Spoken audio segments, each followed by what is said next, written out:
Dans un logement, l'entretien de la serrure de boîte aux lettres est à la charge du locataire. C'est bien au locataire de changer la serrure, même en cas de dégradation par un tiers. Voici comment procéder. Vous aurez besoin d'une serrure de boîte aux lettres, d'une pince multiprise. Choisissez une serrure avec les mêmes caractéristiques que l'ancienne, taille, diamètre, couleur. Le plus simple est d'apporter la serrure en magasin pour être sûr de prendre le même modèle. Pour pouvoir changer une serrure de boîte aux lettres, il faut pouvoir le faire de l'intérieur avec la porte ouverte. Si c'est impossible, serrure trop abîmée, perte des clés, il existe une solution. Renseignez-vous sur les horaires du facteur et demandez-lui d'ouvrir la boîte aux lettres en votre présence. Il vous demandera sûrement une pièce d'identité. Les étapes suivantes sont indicatives.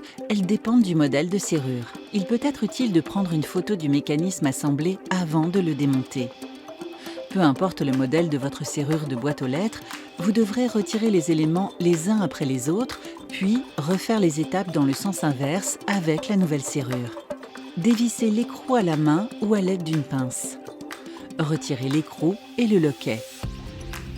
Retirez la fixation, écrou ou fourchette, à l'aide d'une pince si besoin. Retirez le cylindre en poussant depuis l'intérieur ou en tirant avec la clé depuis l'extérieur. Préparez maintenant votre nouvelle serrure. Insérez le cylindre avec la clé en position verticale. Fixez le cylindre avec la fourchette ou un écrou. Placez le loquet en position fermée, tourné vers l'extérieur de la porte. Vissez l'écrou à la main, puis avec une pince. Pour finir, fermez la porte de votre boîte aux lettres et vérifiez le bon fonctionnement de votre serrure en tournant la clé. Maintenant, c'est à vous de jouer.